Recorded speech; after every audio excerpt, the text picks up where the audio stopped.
Peço licença para fazer esse compartilhamento.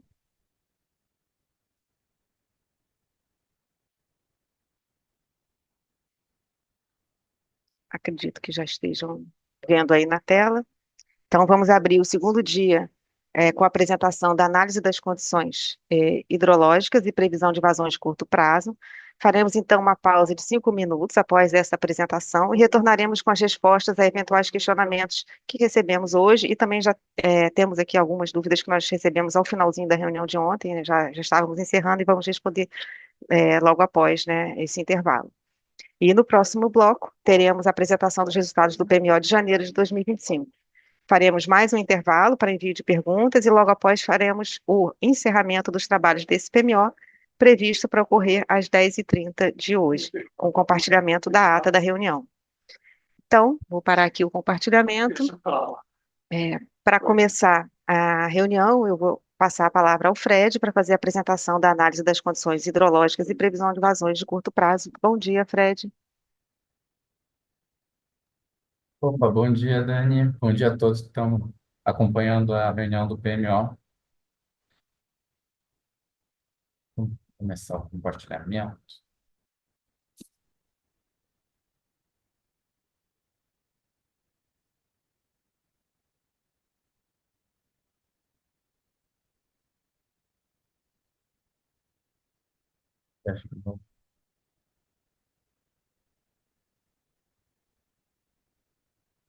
Eu só vi o PowerPoint que deu uma probleminha.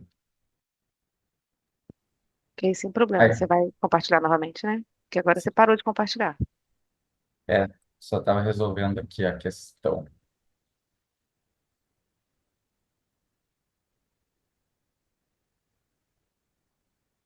Ah, agora está perfeito, Fred. Então, certo. É, então, vamos começar a falar sobre as previsões de afluência para esse PMO de janeiro. Mas primeiro, alguns avisos. Foram publicados no Sintegre novos produtos, né, com os dados utilizados na previsão. Então, a gente tem, né, novas tabelas de MLT de ANA por subsistemas, com a inclusão do ano de 2023 para o cálculo dessa média de longo termo. Além disso, também foram disponibilizados novos arquivos de configuração para clusterização e atualização principalmente da clusterização, que acho que da remoção de viés e da configuração dos maps a gente é, já estava disponibilizado. Mas então a gente deixou todos os arquivos que vão ser utilizados para previsão estão numa nova pasta lá no Sintegre, com o ano, né, chamado com o ano de 2025. Então, para a previsão em si. Então, começando pelo subsistema Sudeste, durante o mês de dezembro, as previsões variaram entre 90% e 107%, sendo que o fechamento estimado para hoje, para dezembro, é de 98%, que está numa posição bem mediana ali de histórico, né? Posição 48%. Para janeiro, a gente ainda tem previsão de continuar elevando essa ENA, principalmente aí puxado pelo Grande, pelo Paranaíba, que estão com previsões de precipitação bem elevadas.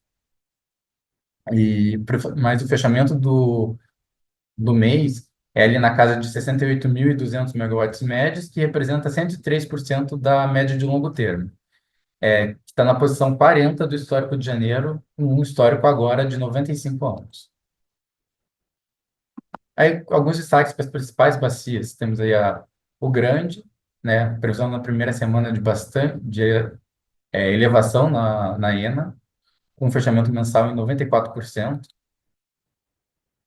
Paranaíba também, com previsão de ENA acima da média de longo termo nessas próximas semanas, com fechamento da previsão mensal em 123%.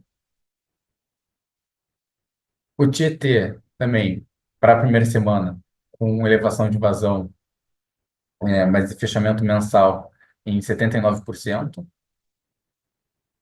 O Paranapanema em recessão nos próximos dias, fechamento mensal em 70% da MLT.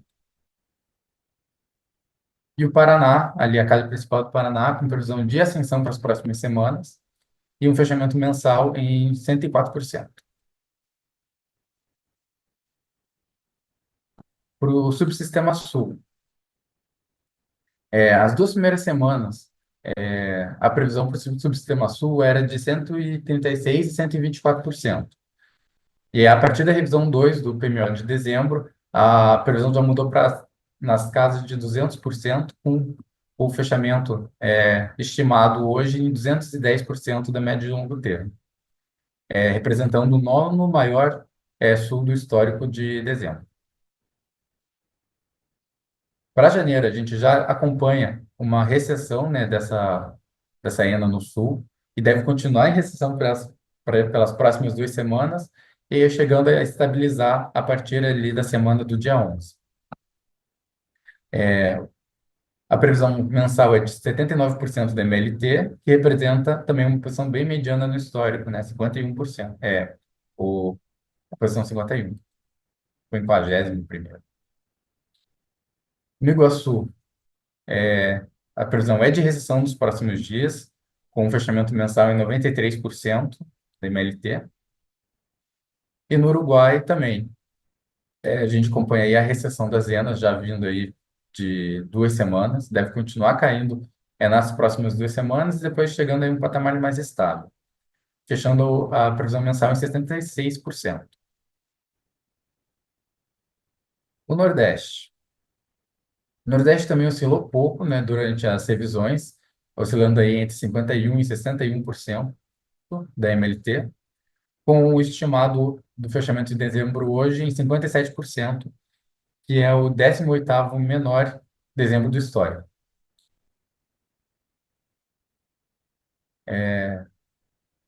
Para janeiro, a previsão é de ascensão, né, aí na ENA, chegando a 102% de média mensal, e colocando o Nordeste na posição 47 do histórico de janeiro. Então, também uma posição bem mediana, se for pensar que o histórico tem 95 anos.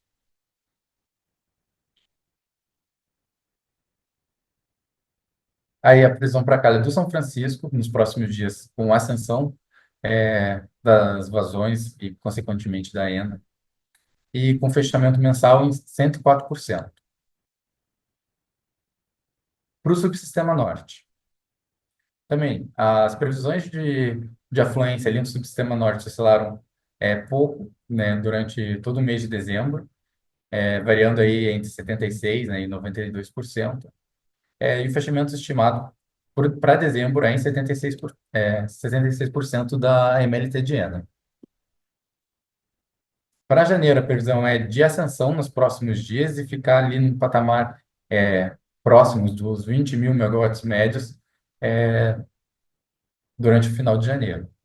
Mas a média mensal fica em 17.300, ou 109% da MLT de ENA, que coloca o norte como o 34º maior do histórico de janeiro. E aí, com um destaque para a bacia do Rio Tocantins, mostrando aí a ascensão da ENA nos próximos dias, e a recessão a partir da terceira semana. Em termos de sim, coloquei aqui, né, um mapa da previsão mensal e um mapa para a previsão para a próxima semana.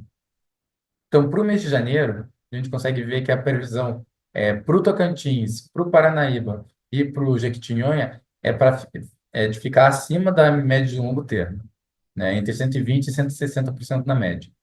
As demais bacias ali do norte, né, o Xingu, o Tapajós, o Madeira, estão na média. O Grande, o Paraná, então o Sudeste, na sua maioria ali, próximo da média, e o Sul, com previsões ali de ficar entre 40% e 80% ali com o Uruguai, o Jacuí, e o Itaguaçu. Para a próxima semana, o que realmente destaca mais é essa previsão de ENA acima da média de longo termo na maioria das bacias do Sudeste, ali no Grande Paranaíba, no Tietê, no Paraná, e, e as previsões abaixo da MLT ainda no Nordeste. Mas como a previsão mensal é do Nordeste continuar subindo, então deve se aproximar ali da média, e do Sul entrar em recessão. Então, o Iguaçu está com uma previsão bem alta, nos próximos dias, né, nas próximas semanas deve cair. Aí temos o acompanhamento das previsões de cada subsistema semanalmente. Então, aí, mostrando, né, o Nordeste em elevação até a quinta semana, chegando aí a uma previsão de 141% da média de longo termo. No Norte, essa ascensão deve vir acontecer até a semana 3. Entre as semanas 3 e 5, o Norte fica mais ou menos estável, ali próximo dos 120% da média de longo termo. E na sexta semana, só que deve voltar a cair a um patamar de 86%. O Sudeste se encontra, no geral, em recessão, né, partindo aí de 124% na primeira semana e terminando em 90% na sexta semana. E o Sul também no caráter de recessão, começando aí em 114% e fechando o mês em 74%. A previsão mensal, né, tanto o Sudeste, o Nordeste e o Norte, com previsões bem próximas da ENA, da MLT, somente o Sul, com a previsão próxima abaixo, né, em quase 80% da média esperada para janeiro. Agora, falando, né, dos cenários de vazões do modelo GVASP. Né, o modelo GVASP, a gente utiliza as previsões mensais para janeiro e para o mês de fevereiro a gente começa a abrir os cenários. São 50 mil ruídos que são agregados em 116 aberturas para esse mês de fevereiro. Então, a gente consegue ver que para o Sudeste a maioria dos cenários se encontram ainda próximos da média, próximos ou abaixo da MLT, quase aí 80% dos cenários entre 70% e 110%. Para o Sul, a, a dispersão de cenários é mais constante, né? A gente consegue ver representatividade em quase todas as faixas de vazão, mas a que mais se destaca aí é a faixa entre 70% e 90% da MLT, com 26% dos cenários. No Nordeste, os cenários se encontram distribuídos principalmente nessa faixa entre 50% e 110%. Então, mais a maioria dos cenários abaixo da média de longo termo. E já no norte, a gente tem previsões aí dos cenários distribuídos bem uniformemente em torno da média. Então, com 45% próximos da média e com uma distribuição bem igual, tanto para cima quanto para abaixo da MLT. Então, agora eu só vou parar de compartilhar rapidinho para buscar a previsão dos, do estudo prospectivo que a gente faz.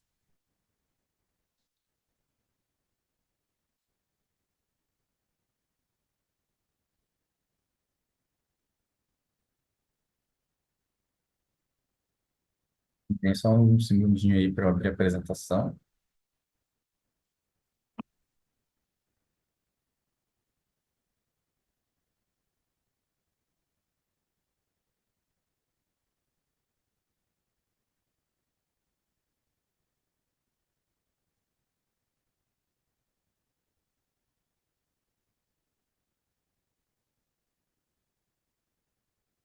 Esse estudo prospectivo, só para recordar, é aquele estudo que a gente usa 51 cenários cenários do CFS, que a gente clusteriza,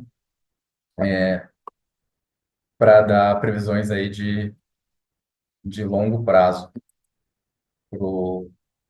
para as bacias, né, para o subsistema.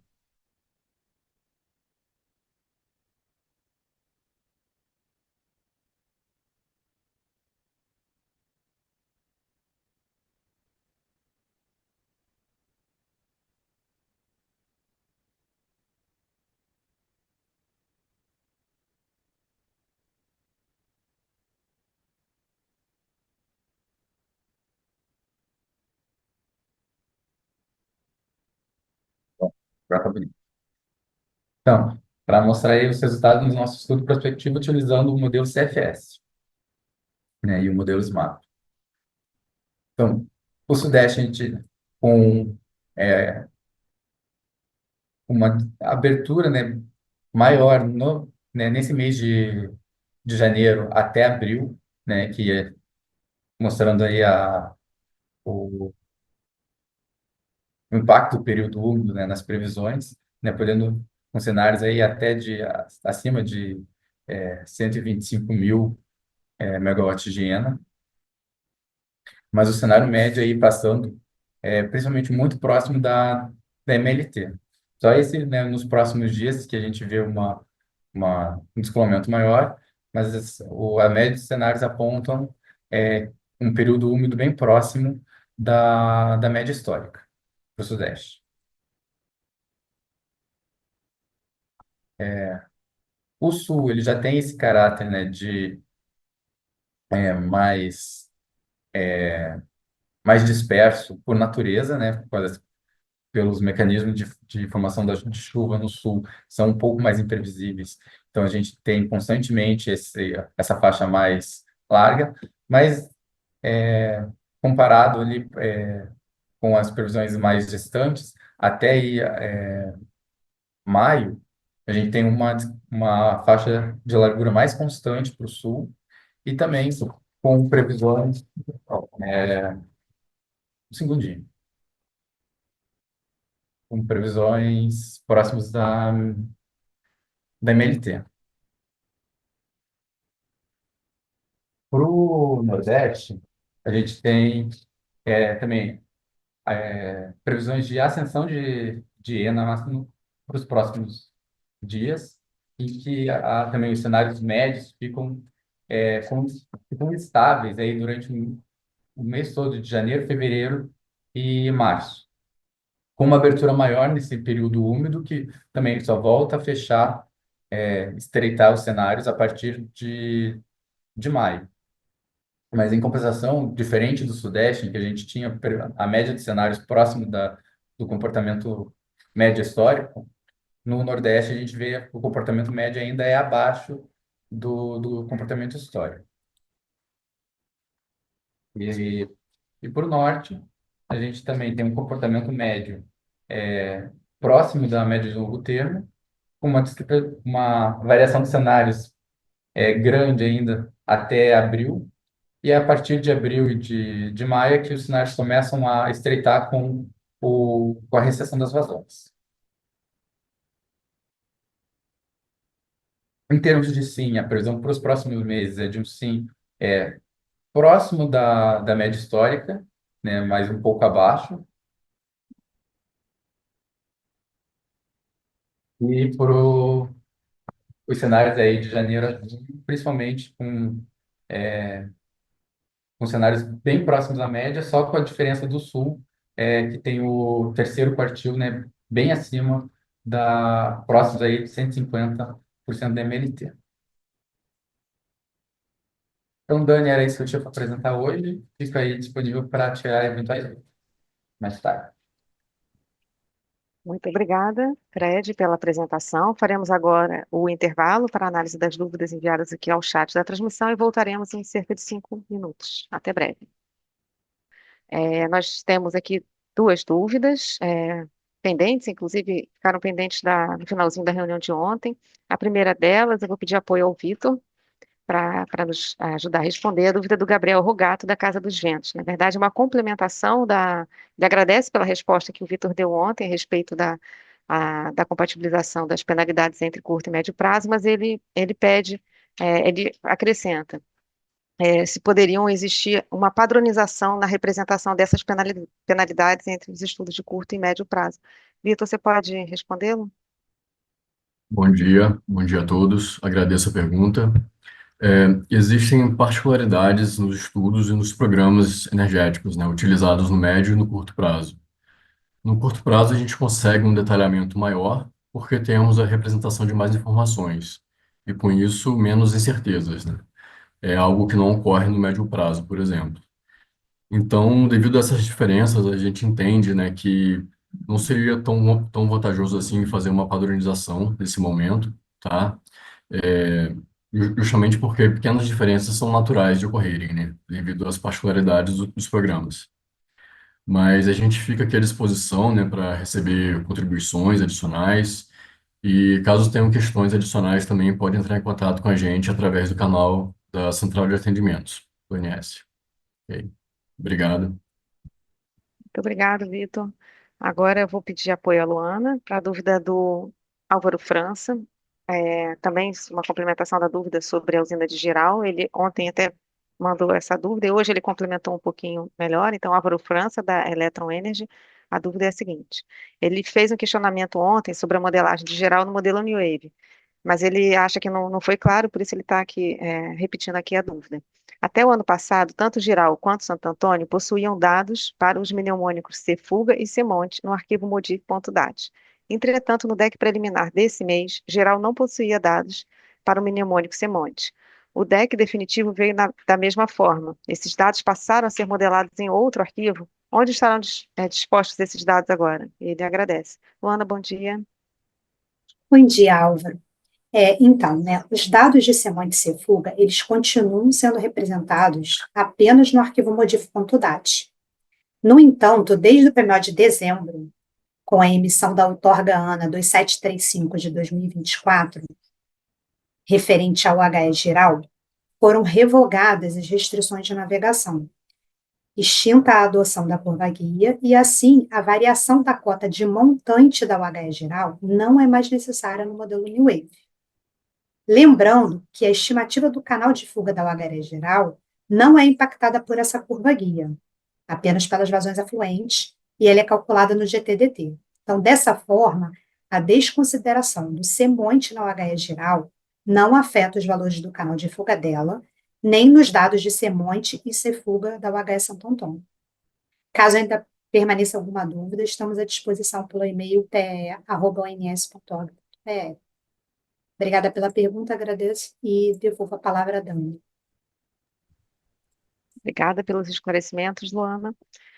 Agora vamos dar início à apresentação dos resultados do PMO de janeiro de 2025. E quem vai nos ajudar nessa tarefa é o João Pedro. Bom dia, João. Bom dia, Daniele. Eu vou compartilhar aqui minha tela. Só um minutinho.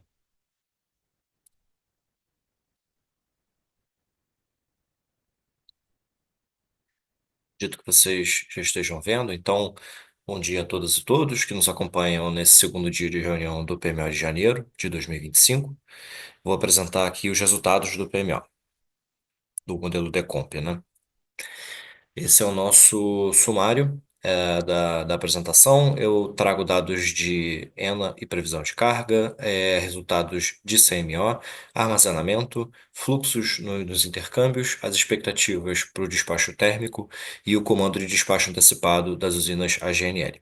Fecho com informações adicionais. Começando com a ENA e com a previsão de carga, como foi apresentado pela Gerência de Recursos Hídricos, nós temos aqui para referência os valores de ENA que foram utilizados no estudo nessa parte superior do slide.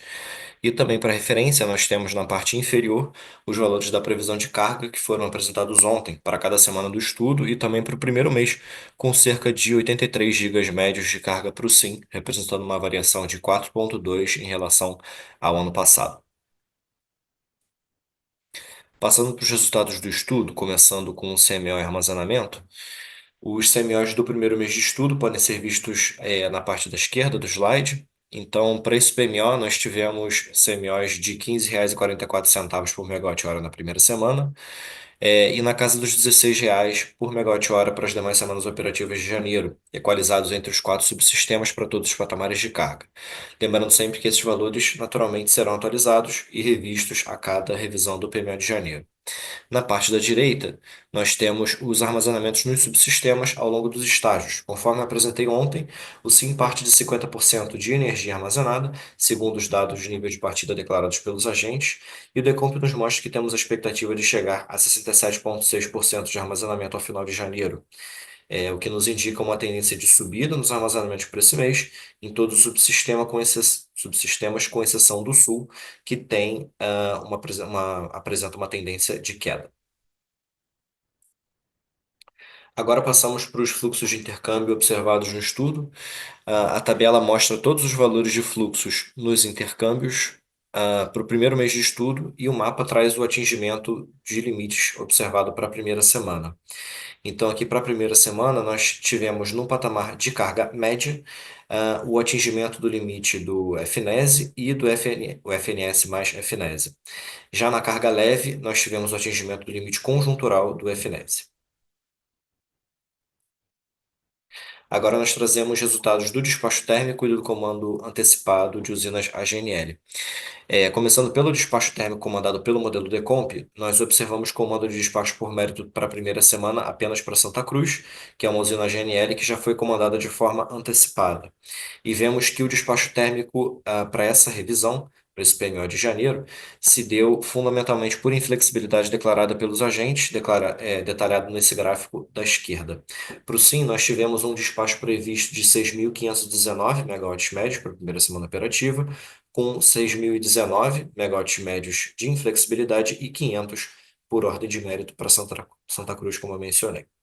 Para as demais semanas, os valores de geração térmica se encontram nessa tabela da direita, e ressaltamos sempre que os valores aqui apresentados de despacho comandado pelo Decomp são apenas indicativos, porque o despacho por ordem de mérito é comandado pelo modelo D100 na etapa de programação diária. Agora nós trazemos a expectativa do despacho térmico para os 2 meses de estudo, janeiro e fevereiro, em atendimento à portaria 62 do MME. Nos gráficos desse slide, as linhas indicam o despacho térmico para os estágios determinísticos do estudo. E para o segundo mês, nós modelamos um estágio estocástico, em que nós trabalhamos com cenários, e assim trazemos a distribuição dos despachos térmicos dados pelo Decomp por meio dos gráficos de boxplot. Conforme mencionado, nós comandamos nesse PMO de janeiro apenas o despacho térmico por inflexibilidade declarada pelos agentes para todo o horizonte de estudo. Então, a expectativa do despacho térmico se reduz à declaração dos agentes para os 2 meses, nos levando aos gráficos de inflexibilidade que eu apresentei ontem. E para o segundo mês, todos os cenários apresentaram o mesmo valor de despacho térmico, reduzindo o boxplot a apenas 1 ponto. Então, para o primeiro mês, recapitulando a apresentação de ontem, nós tivemos maior inflexibilidade no Sudeste e Centro-Oeste para a primeira semana por conta da declaração de Termo Rio, Ibirité, Cubatão, Nova Piratininga e Baixada Fluminense. Já no Sul, nós tivemos redução a partir da semana 2 por conta da saída de Candiota 3. No Nordeste, nós não tivemos variações, e no Norte, nós tivemos a declaração maior para a primeira semana operativa, para as UTS Maranhão 4 e 5, Nova Venécia 2 e Parnaíba 4 e 5. Focando agora no segundo mês, nós temos a expectativa de um despacho térmico em torno de 2.890 megawatts médios para o Sudeste e Centro-Oeste, 304 no Sul, 7,5 no Nordeste e 667 no Norte, totalizando 3.870 megawatts médios para o SIM. Ainda com relação ao despacho térmico, nós temos as usinas AGNL, que devem ser comandadas com antecedência de 2 meses. Então, nesse PMO de janeiro, nós estamos indicando o despacho ou não para a semana compreendida entre os dias 1º de março e 7 de março de 2025, pelo modelo Decomp. Para isso, nós calculamos o benefício marginal do despacho para esse horizonte de 2 meses à frente, e assim não foi observada a indicação de despacho antecipado por ordem de mérito de custo para as usinas AGNL de Santa Cruz, Luiz Orremelo e Porto Sergipe, visto que o benefício GNL foi de cerca de R$ 15 por megawatt-hora no Sudeste e Centro-Oeste e cerca de R$ 6 no Nordeste, valores inferiores aos CVUs para todas essas usinas, como mostra essa tabela do slide.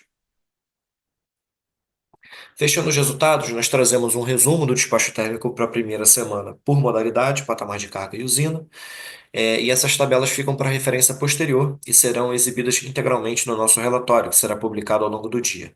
Nesse slide, nós trazemos os despachos térmicos para o Sudeste, Centro-Oeste e Sul, com detalhamento dos valores apresentados anteriormente, dos valores que foram apresentados anteriormente.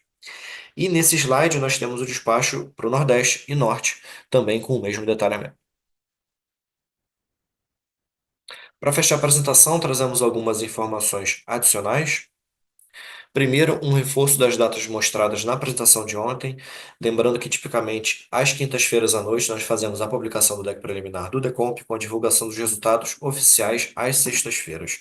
Nós temos no Sintegre o nosso fórum na área de programação, na área de programação mensal, por onde recebemos as dúvidas e os questionamentos sobre esse deck preliminar entre as 9 e 12 horas de sexta-feira. Então, já fizemos a publicação do deck preliminar no Sintegre e o fórum já se encontra aberto para as dúvidas e questionamentos relacionados a ele até as 12 horas de hoje. Então, na parte superior do slide, nós deixamos um link para facilitar o acesso ao fórum. Em caso de problemas no acesso, nós ficamos à disposição no nosso e-mail oficial do PMO. Reforçamos aqui os nossos meios de comunicação oficiais. Ficamos à disposição para contato através do e-mail do PMO, que é pmo@ins.org.br. Dúvidas relacionadas ao envio de insumos para o PMO e revisões, além de pedidos de acesso ao web PMO, devem ser enviados diretamente para esse e-mail, para o nosso rápido atendimento. E demais demandas e dúvidas adicionais podem ser encaminhadas diretamente para a central de atendimento no Sintegre. No YouTube, todo o histórico de gravações das reuniões do PMO está disponível para consulta também. Assim, eu concluo aqui minha apresentação de hoje sobre os resultados do Ecomp. Agradeço a todos pela atenção, devolvo a palavra a Daniele e fico à disposição para responder qualquer dúvida que tenha surgido. Aproveito para reforçar mais uma vez os nossos agradecimentos a todos os agentes pela parceria ao longo de 24 e desejo a todos um ótimo final de ano e excelente 2025 para todos nós. Muito obrigado. Obrigada pela apresentação, João. Faremos então agora, conforme combinado, mais um intervalo de 5 minutos e voltaremos em breve. Até mais.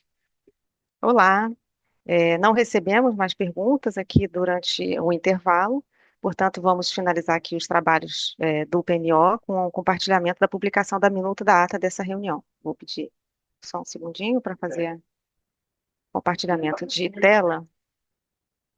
Aqui, vamos agora, já imagino que já esteja na tela de vocês a publicação, ou a apresentação aqui, só passar aqui o slide, isso.